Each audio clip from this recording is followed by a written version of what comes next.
नमस्कार, मैं हूं अंजलि और आप देख रहे हैं यंग भारत। दोस्तों, आज के इस खास एपिसोड में हम बात करेंगे मिस अलाइन टीथ और विजडम टूथ के बारे में। हमारी कोशिश रहेगी कि आपके जो भी सवाल हैं इन दोनों ही विषय को लेकर आज हम उनके सारे जवाब आप तक पहुंचा सकें। और इसी के लिए हमने आज फिर से एक बार डॉक्टर तरुण को अपने स्टूडियो में इन्वाइट किया है। डॉक्टर तरुण पिछले 20 सालों से डेंटिस्ट प्रैक्टिस में हैं और पिछले एपिसोड में उन्होंने हमें बच्चों से संबंधित जो दांतों की समस्या होती हैं उनके बारे में बहुत सारी इन्फॉर्मेशन दी। अगर आप वो वीडियो देखना चाहते हैं तो उसका लिंक आपको डिस्क्रिप्शन बॉक्स में मिल जाएगा। तो बिना देरी किए शुरुआत करते हैं आज के इस खास एपिसोड की। तो डॉक्टर तरुण, आपका एक बार फिर से स्वागत है यंग भारत के स्टूडियो में। सो डॉक्टर तरुण, मेरा सबसे पहला सवाल आपसे और बहुत ही सीधा सा सवाल ये है कि ये जो मिस अलाइन टीथ होते हैं ये क्या होते हैं?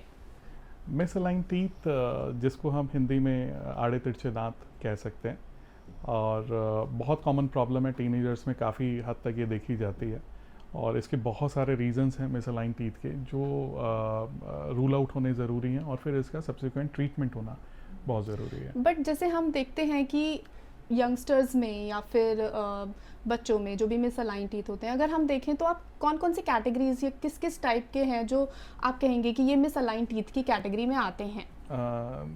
जनरली स्पेसिंग अगर दांतों के बीच में है, दांत के ऊपर दांत ओवरलैप्ड है और इरप्शन पैटर्न वेरिएशन है, जैसे कोई परमानेंट टीथ इरप्ट नहीं हुआ है या वो अपने पोजीशन पे नहीं इरप्ट हो रहा है और वो out of the position erupt हो रहा है तो वो भी मिस अलाइनमेंट में आएगा।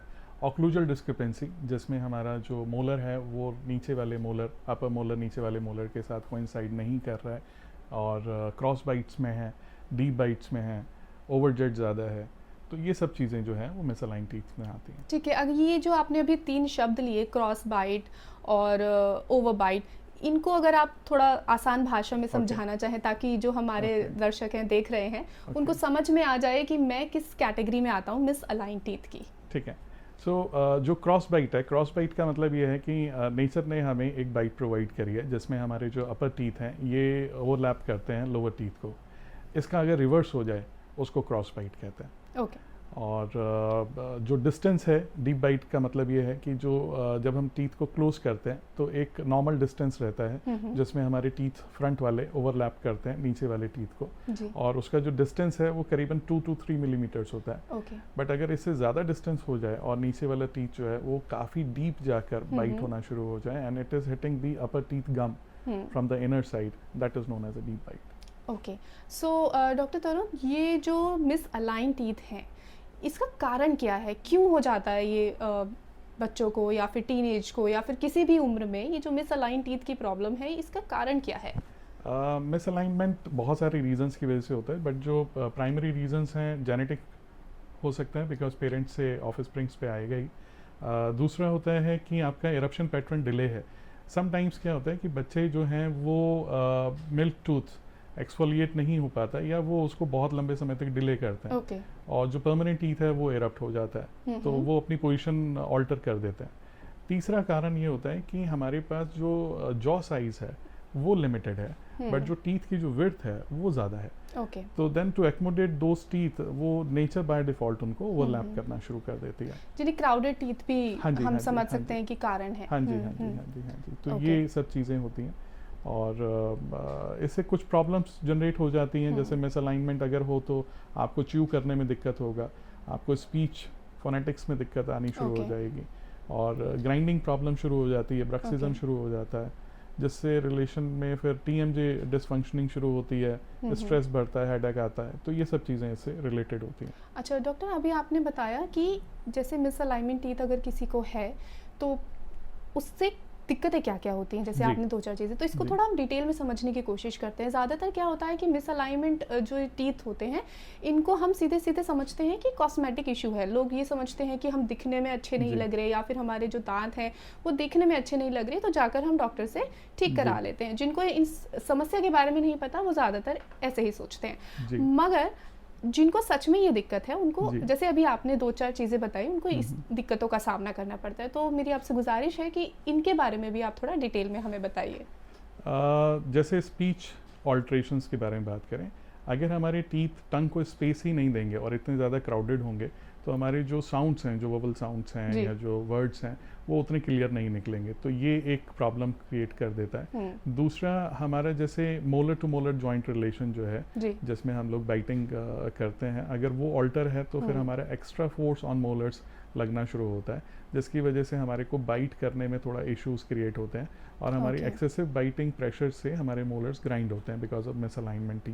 Okay. तो ये सब चीज़ें हैं जो इन सब चीज़ों से ये प्रॉब्लम्स क्रिएट हो जाती So हैं। बेसिकली हम जो खाना खाते हैं वो खाना खाने से हमें दिक्कत होती हाँ है, जी, वो हाँ हम जी। प्रॉपर्ली बाइट नहीं कर सकते, हाँ जी, च्यू हाँ नहीं जी, कर हाँ सकते जी, हाँ जी, मिसअलाइन टीथ से, हाँ जी, हाँ जी। जो ऑटोमेटिकली फिर हमारी हेल्थ पे भी अफेक्ट करता है। Which, ma'am, I can say which is not on an initial basis na, Okay. we cannot make out, because there are number of people who has these kind of problems like massive crowding, and they have the bite problem with the molar relation, Okay. but they don't realize it because वो nature ने उनका ऐसा mechanism create जी, कर दिया जी। है कि उनको अपने teeth भले ही ऊपर नीचे हैं, यूज्ड टू हो जाती है used to उनकी हो बॉडी। जाते हैं। हाँ।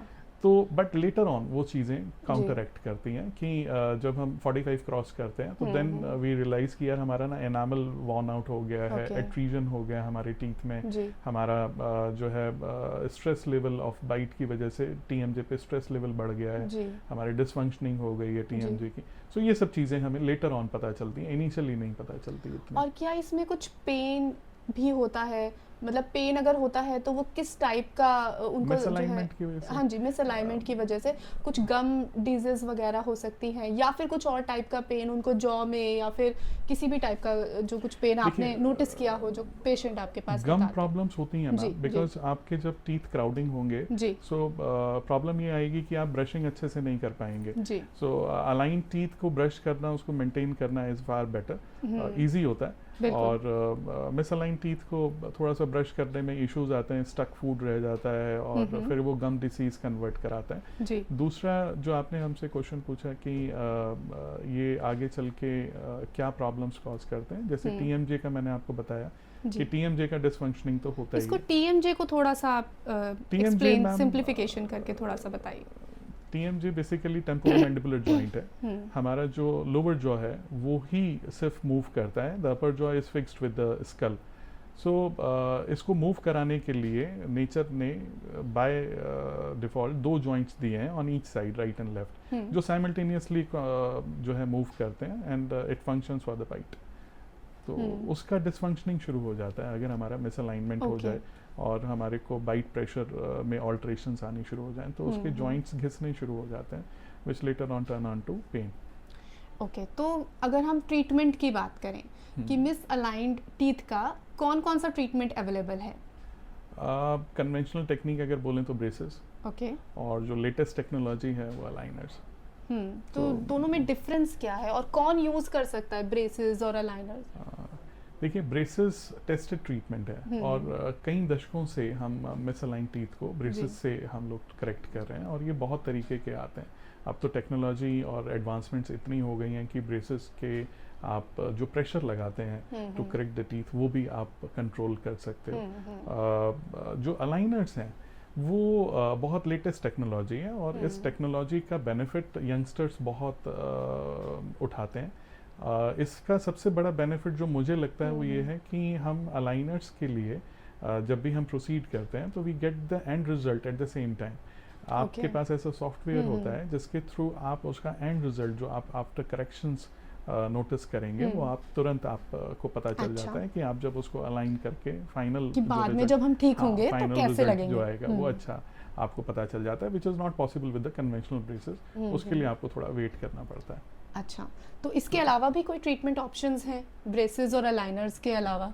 ब्रेसेस में ही मैम क्या होता है कि जैसे अलाइनर्स हैं वो मॉडरेट केसेस के लिए है, बट ब्रेसेस जो है वो सीवियरली माल अलाइंड टीथ या सर्जिकल ऑर्थोडोंटिक जिसमें हमारा जो टीथ है वो अनइरप्टेड है and it's still in the bone which needs the eruption, तो उसके लिए हम लोगों को कन्वेंशनल ब्रेसेस की तरफ ही जाना पड़ता है। सो डॉक्टर तरुण, जैसे अभी आपने बताया कि अलाइनर्स और ब्रेसेस के बारे में, तो मैं आपसे ये जानना चाहूँगी कि जो ये इनविजिलाइन जो एक ट्रीटमेंट होता है ये कितना सक्सेसफुल है, आजकल बहुत पॉपुलर है, और आपकी क्या राय है इसके बारे में?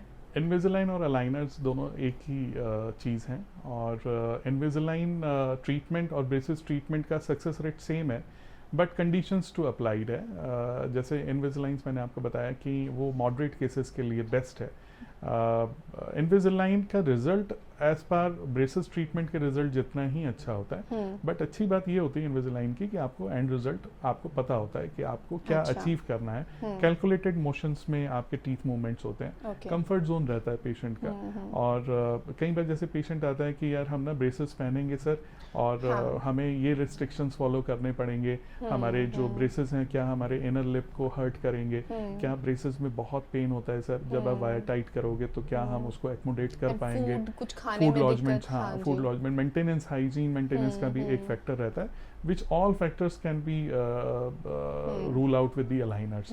तो अलाइनर में कोई खास ऐसा इश्यूज नहीं होते, but yes it's a limited treatment process, और वो सिर्फ मॉडरेट केसेस के लिए ही बेस्ट है। अच्छा, यानी कि सीवियर केसेस के लिए you need to go for the braces, और अगर आप मॉडरेट लेवल पे हैं या फिर आप अर्ली स्टेज पे हैं तो आप जो है अलाइनर्स या इनविजिलाइंस को यूज कर सकते हैं। सो डॉक्टर तरुण, अब मैं ना आपसे जानना चाहती हूँ कि ये जो मिस अलाइन टीथ हैं, इसका कोई प्रिवेंट या फिर कोई प्रिवेंशन है जिससे कि हम इसको होने से ही रोक सकें, या फिर इसका कोई प्रिवेंशन नहीं है? मतलब आप क्या कहना चाहेंगे इस पर? मिस अलाइनमेंट टीथ का प्रिवेंशन अर्ली स्टेज से शुरू हो जाए तो बहुत अच्छा है, जिसमें हम थंब सकिंग को मॉनिटर कर सकते हैं चाइल्ड का, हम बॉटल फीडिंग को मॉनिटर कर सकते हैं चाइल्ड का, हम टंग थ्रस्टिंग एक प्रॉब्लम होती है जिसमें बहुत सारे बच्चे जो हैं वो टंग थ्रस्ट करके बोलते हैं, और उसको मॉनिटर करा जा सकता है। उसकी वजह से हम फंक्शनल डिस्कम्फर्ट से बच जाते हैं, और फ्यूचर में हम मिसअलाइनमेंट से बच जाते हैं। ट्रीटमेंट जो है मिसअलाइनमेंट का इरप्शन पैटर्न पे भी डिपेंड करता है कि आपका जो बच्चा है उसका जो प्राइमरी टीथ है वो अगर अपने एज ग्रुप से नहीं निकल रहा है और जो परमानेंट है वो इरप्ट हो रहा है, तो उसको भी मॉनिटर कर लें ताकि आपका जो मिसअलाइनमेंट है वो काफ़ी कम हो जाए, और जो इरप्शन पैटर्न है वो उसको फॉलो करके एक अलाइनमेंट दे दे आपको टीथ। ओके, सो बेसिकली जो प्रिवेंशन है वो अर्ली स्टेज पे, अर्ली ईयर्स ऑफ लाइफ जो होता है, जब आपका जो टूथ इरप्शन है, मिल्क टूथ जो है आपके गिरते हैं और जो नए टूथ आते हैं, उस टाइम पे आप प्रिवेंशन कर सकते हैं बाय डूइंग मॉनिटरिंग। इसके अलावा भी अगर हम देखें कि टीनेज में या फिर कोई और कोई इसके अलावा कोई प्रिवेंशन हो जो आप बताना चाहें? मिस अलाइनमेंट का मैम एक और जो रीज़न है वो ये है कि कई बार क्या होता है कि जैसे कोई कैविटी लगा और वो कैविटी बियॉन्ड रिपेयर है, and the dentist has advised कि आप उसको एक्सट्रैक्ट करा लीजिए, it's beyond repair, it beyond save. तो आप एक्सट्रैक्शन के बाद जो मिसिंग स्पेस हो जाएगा उस स्पेस को आप विद अ फॉल्स टूथ आप उसको रिप्लेस कराइए, ताकि आपका जो एडजॉइनिंग टीथ है उसकी अलाइनमेंट ना डिस्टर्ब हो। तो ये एक रीज़न है, उसको बहुत लंबे समय तक आप एम्प्टी स्पेस ना छोड़ें। तो ये प्रिवेंशन है एक्चुअली।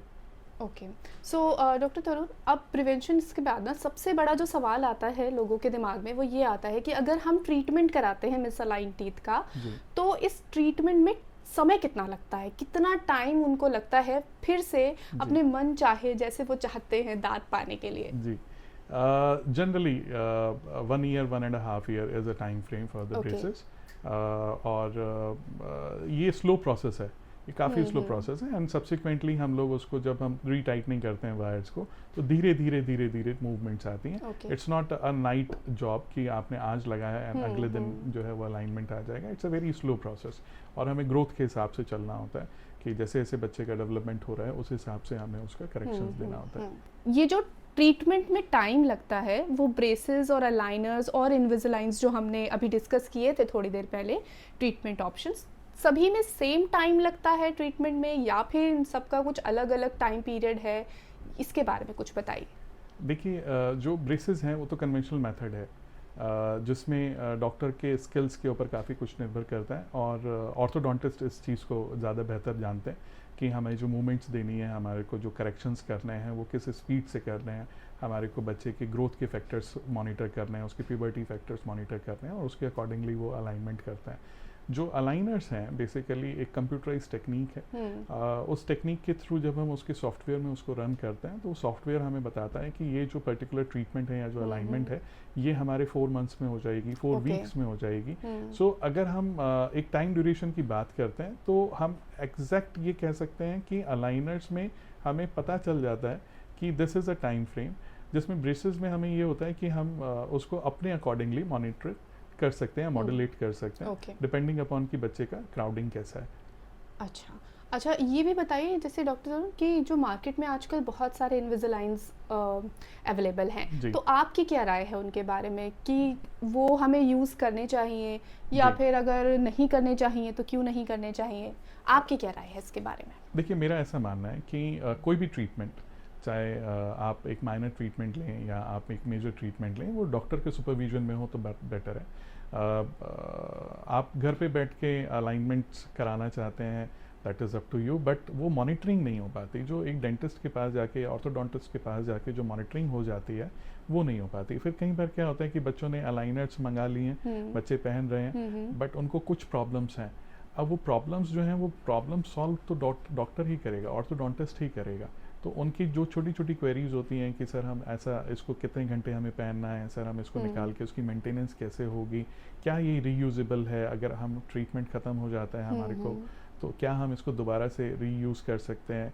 जो छोटी छोटी इश्यूज़ होते हैं वो सिर्फ ऑर्थोडोंटिस्ट के पास ही जाके आप करेक्शंस ले सकते हैं। तो डॉक्टर के मॉनिटरिंग में ट्रीटमेंट हो तो ज़्यादा बेटर है, सेल्फ मॉनिटरिंग में ना हो तो ओके, सो ये बहुत ही अच्छा मैसेज जी। आपने दिया है कि अगर आप मिसअलाइन टीथ को ठीक करना चाहते हैं जी। तो please go to your doctor और उनके सुपरविजन और मॉनिटरिंग में आप अपने टीथ का जो है ट्रीटमेंट करवाइए, क्योंकि ये सबसे ज़्यादा इम्पॉर्टेंट है। जब आपको एक गाइडेंस, प्रॉपर गाइडेंस मिलता है तो जो आपका ट्रीटमेंट है वो बहुत अच्छी तरीके से हो जाता है।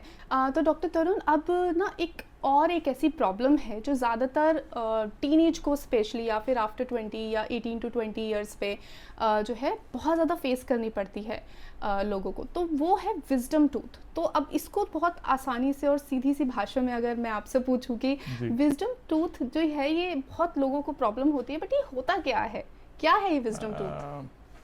Y the wisdom tooth is known as wisdom tooth. एक पेशेंट ने मेरे से क्वेश्चन पूछा था कि क्या इसके आने से अकल आती है? जी, क्या सच में आती है?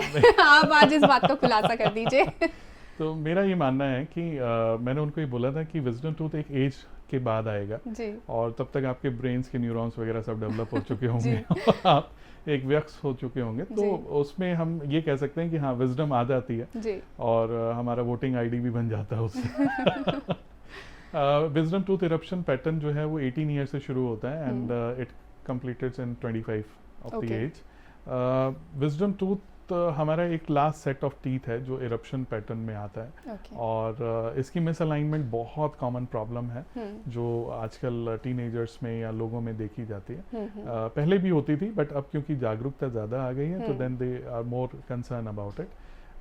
बाहर out of India wisdom tooth 90% और 95% केसेस में एक्सट्रैक्ट करा दिए जाते हैं because they are of no use. Non functional tooth है, इसको निकालने के बाद इसकी रिप्लेसमेंट की ज़रूरत नहीं पड़ती और आपकी डे टू डे जो एक्टिविटीज़ हैं उसमें कोई हैम्पर नहीं होता। इंडिया में क्या होता है कि हम लोग कोशिश करते हैं कि अगर वो प्रॉब्लम नहीं कॉज कर रहा है और अगर हम सब्जेक्टिव ट्रीटमेंट दे सकते हैं तो हम लोग कोशिश करते हैं उसको रिटेन कर लें। विजडम टूथ का इरप्शन पैटर्न बहुत सारे पेशेंट्स में या बहुत सारे लोगों में डिफरेंट होता है। किसी में मीजियो एंगुलर हो जाता है। मीजियो एंगुलर मतलब कि झुका हुआ दांत जो आगे वाले दांत की तरफ झुक गया है। किसी में वो हॉरिजॉन्टल रहता है। हॉरिजॉन्टल मतलब कि वो लेटा हुआ है बोन के अंदर ही। किसी में वो वर्टिकल आता है लेकिन आधा ही आ जाता है और आधा अंदर ही रहता है। तो ये डिफरेंट अलग अलग कंडीशंस हैं। विजडम टूथ इरप्शन के बाद जब वो इरप्ट होना शुरू होता है तो एक प्रॉब्लम कॉज करता है जिसमें हमारे जो गम्स हैं जो उसको ढक कर रखे हुए हैं वो स्वेल हो जाते हैं। उसकी वजह से पेशेंट को बहुत इमेंस पेन होता है, सॉलो करने में दिक्कत होती है, माउथ ओपनिंग में दिक्कत होती है। इसको हम अपनी भाषा में पेरिकोरोनाइटिस बोलते हैं।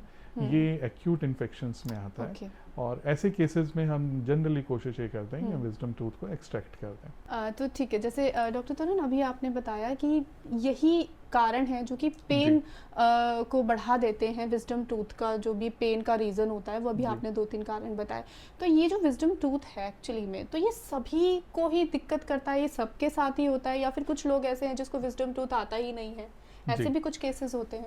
यस, बहुत सारे ऐसे केसेस हैं जिसमें विजडम टूथ आता ही नहीं है या वो कॉन्जेनाइटली मिसिंग होता है। कॉन्जेनाइटली मिसिंग मतलब वो डेवलपमेंट में ही नहीं हुआ और बोन के अंदर उसका टूथ जंप बना ही नहीं तो वो इरप्ट भी नहीं होगा। बट 90% केसेस में ऐसा होता है कि जो विजडम टूथ जब इरप्शन पैटर्न में होता है तो ये एक प्रॉब्लम तो कॉज करता ही है, जिसको मैंने अभी बताया कि आपको पेरिकोरोनाइटिस होता है। दूसरी प्रॉब्लम होती है कि अगर इसकी पोजिशनिंग ऑल्टर है, सपोज करिए आपका विजडम टूथ जो है वो आगे वाले दांत की तरफ झुका हुआ है, तो वो दो प्रॉब्लम्स कॉज करेगा, एक तो पेन करेगा प्लस आगे वाले टीथ में कैविटी, प्रेशर कैविटी भी क्रिएट करेगा। बहुत सारे लोगों को ऐसा लगता है कि मेरे को विजडम टूथ की वजह से पेन है, सेंसिटिविटी होनी शुरू हो गई है, मुझे टूथ एक होना शुरू हो गया, which is referring towards my year and the temple area, और जनरली नाइट में मेरे को पेन आता है, जिसका जब हम रेडियोग्राफिक एनालिसिस करते हैं तो हम ये पाते हैं कि विजडम टूथ जिस एंगल पे आगे वाले टीथ के साथ स्टक्ड है, बिकॉज ऑफ इट्स प्रेशर उसने एक कैविटी क्रिएट कर दी है अपने आगे वाले मोलर में, and which that cavity has reach down to the nerve, और जिसकी वजह से वो सेंसिटिविटी और पेन में है। तो बेटर ये होता है ऐसे केसेस में कि आप आगे वाले टीथ को पहले ट्रीट करा लें and then subsequently go for the extraction of your wisdom tooth. Okay, so जैसे अभी आपने बताया कि जो विजडम टूथ है वो ज़रूरी नहीं है कि सबके साथ हो, सबके पास हो विजडम टूथ, तो ये दिक्कत भी फिर उन्हीं लोगों के साथ होती है जिनको विजडम टूथ जो है इरप्ट होता है। बट अगर उसकी पोजीशन आपकी ऑल्टर है, ओके, यानी ये ज़रूरी नहीं है कि जिसको विजडम टूथ है वो उसको दिक्कत ही होगी या पेन ही होगा, वो अपनी लाइफ को इजीली बिना पेन के भी उसके साथ बिता सकता है। ओके, आपके पोजीशनिंग ऑफ विजडम टूथ बहुत ज़्यादा मैटर करती है। अगर आपका विजडम टूथ इरप्ट जो है वो सही हुआ है, वर्टिकल हुआ है, तो it's not giving any of the discomfort, but yes अगर पोजीशन ऑल्टर है तो वो फिर प्रॉब्लम्स कॉज करता ही है। ओके डॉक्टर तरुण, यानी जो ट्रीटमेंट है उसमें एक्सट्रैक्शन जो है इसका बेस्ट ट्रीटमेंट माना जाएगा अगर वो पेन में है पेशेंट। यस। ओके, सो अगर हम बात करें विजडम टूथ के जैसे एक्सट्रैक्शन की, तो क्या ये बहुत पेनफुल होता है, या ये जो ट्रीटमेंट है इसमें भी कुछ टाइम प्रोसेस होता है, या फिर आप इजीली जाके एक अपॉइंटमेंट लेके डॉक्टर के पास जाके और अपना विजडम टूथ निकलवा सकते हैं? ये बहुत अच्छा क्वेश्चन है आपका कि विजडम टूथ एक्सट्रैक्शन बेसिकली क्या होता है कि जो इरप्शन है विजडम टूथ का, इसको सबसे पहले तो हमें मॉनिटर करना पड़ेगा एक एक्सरे से, जिसको हम लोग पैनोरामिक एक्सरेज बोलते हैं। इससे हमें ये एनालाइज करने में आसानी मिलती है कि रूट फॉर्म कैसी है। रूट फॉर्म मतलब हमारा जो विजडम टूथ है उसमें रूट्स कैसे हैं, वो 2 रूट्स वाला है, सिंगल रूट वाला है, कर्व रूट वाला है, ये डिफरेंट रूट फॉर्म्स होते हैं, जिसकी वजह से हमें ये एनालाइज करने में आसानी होती है कि we will take out very easily और क्या हमें इसके लिए सर्जिकल इंटरवेंशन करनी ज़रूरत पड़ेगी। सो पेनफुल तो देखिए मैम क्या होता है कि कोई भी एक्सट्रैक्शन पेनलेस तो नहीं हो सकता, but yes considerable amount of pain जो है वो कम करा जा सकता है डिपेंडिंग अपॉन सर्जन कि वो कैसे उसको करते हैं। बहुत ज़्यादा पेनफुल नहीं होता। ओके, यानी कि इजीली आप अगर पेन में हैं विजडम टूथ की वजह से, तो आप जाकर डॉक्टर से अपॉइंटमेंट लीजिए और उसका एक्सट्रैक्शन आप करा सकते हैं, जैसे भी आपको डॉक्टर एग्जामिन करके देखेंगे और उसके बाद आप वो चीज़ कर सकते हैं। ओके, सो डॉक्टर तरुण, इसके बाद अगर हम बात करें, इसको थोड़ा डिटेल में समझें कि एक कारण होता है जो सब जानना चाहते हैं कि जब इसका यूज़ ही नहीं है, इस विजडम टूथ का यूज़ नहीं, जैसे आपने स्टार्टिंग में भी बड़ा मज़ेदार एक बात बोली थी कि ये लोग सोचते हैं कि हमको अकल आ गई। तो ये जो इसका कारण क्यों होता है विजडम, जब इसका कोई यूज़ नहीं है फिर भी क्यों हमें पेन के लिए या फिर कुछ लोगों को इतनी दिक्कत करता है, क्यों आता है ये हमारे? ये है मैम हमारे जो पैटर्न है ना, जैसे पहले हमारे अर्ली एज की अगर हम बात करते हैं, जी। जब अर्ली मैन की एज की हम बात करें तो वहाँ पर ये जरूरी था, बिकॉज हमारी जो डाइट पैटर्न था वो बहुत कोर्स था। तो वहाँ पर हमें मंचिंग के लिए इस मोलर की जरूरत पड़ती थी, बट जैसे जैसे हमारा शारीरिक एवोल्यूशन होता रहा और हम लोग रिफाइनमेंट्स होते रहे हमारा, तो अब इस चीज की उतनी जरूरत नहीं है, और ना ही हमारे जॉ में इतनी लेंथ प्रेजेंट है कि वो उसको एक्मोडेट कर पाए उस एरिया को। सो अब उसका उतना ज़्यादा यूज़ नहीं है, बट हाँ पहले होता था। तो यानी इसका ऐसे कोई यूज़ नहीं है हमारे लिए, कुछ ये करता नहीं है। तो अगर आपको पेन नहीं कर रहा है तो ठीक है, अगर पेन कर रहा है तो आप इसको प्लीज़ एक्सट्रैक्ट करा दीजिए। एक सवाल और है डॉक्टर तरुण, जैसे कि ये जो विजडम टूथ है, अगर हम ये समझें कि बहुत इजीली आप जाके इसको एक्सट्रैक्ट करा सकते हैं जैसे अभी आपने बताया, लेकिन कब जाए, मतलब ये कौन सी ऐसी स्टेज होगी, जैसे आपने बताया कि ये 18 to 25 के बीच में जी इरप्ट होता है, तो क्या बहुत जल्दी हमको चले जाना चाहिए या फिर हमें वेट करना चाहिए कि अगर हमें पेन हो रहा है या नहीं तब जाना चाहिए, या फिर कोई मॉनिटरिंग पहले से ही हमको स्टार्ट कर देनी चाहिए जिससे कि हमें पेन तक पहुंचने वाली दिक्कत ही ना हो? कुछ इसके बारे में हमें बताइए। मैम क्या होता है कि हमारे यहाँ पर ना पैनोरामिक एक्सरेज की एक फैसिलिटी है ओके जिसको हम ओपीजी कहते हैं। जी मेरे राय में हर इंडिविजुअल को लाइफ में एक बार ओपीजी कराना चाहिए टू Okay. एनालाइज कि आपके टीथ का अलाइनमेंट कैसा है और उसमें विजडम टूथ की पोजीशनिंग कैसी है, जो हम लोग शायद नहीं कराते हैं। और जी। हम लोग तभी एनकाउंटर करते हैं जब हमारे को विजडम टूथ प्रॉब्लम क्रिएट करना शुरू करता है। जी पेन में, डिस्कम्फर्ट में, स्वेलिंग में हम लोग विजिट करते हैं डेंटिस्ट जी, के पास, जी। जिसके बाद हमारे को ये एनालाइज होना पड़ता है कि यहाँ हमारा जो विजडम टूथ है वो इरप्ट प्रॉपर नहीं हो रहा है, जिसकी वजह से हमारे को ये सारी प्रॉब्लम्स हो रही हैं। तो ये इंटरवेंशन के लिए आप एक ओपीजी एक्सरे रिकमेंड करा सकते हैं, जी। और वो अगर हो जाता है तो हमें उसकी पोजीशनिंग पता चल जाती है। ओके और हम फिर ये डिटरमिन कर सकते हैं कि हम उसको किस एज में हम उसको एक्सट्रैक्ट करें। So thank you so much doctor Tarun, आज you. आपने हमें फिर से इतनी सारी इंटरेस्टिंग इन्फॉर्मेशन बताई about misaligned teeth and wisdom tooth. I know हमारे जो भी दर्शक आज देख रहे हैं ये वीडियो, उनके बहुत सारे सवालों के जवाब उन्हें मिले होंगे। और thank you so much for coming Thank again you. Here Thank you. और Thank you. इतनी सारी इन्फॉर्मेशन देने के लिए हमें thank you so much. Thank you. तो दोस्तों आज के इस खास एपिसोड में इतना ही। हम जल्द मिलेंगे अगले एपिसोड में किसी और नए विषय के साथ। तब तक के लिए आप मुस्कुराते रहिए और अपने दांतों का ख्याल रखिए। मैं हूं अंजलि और ये है यंग भारत न्यूज़।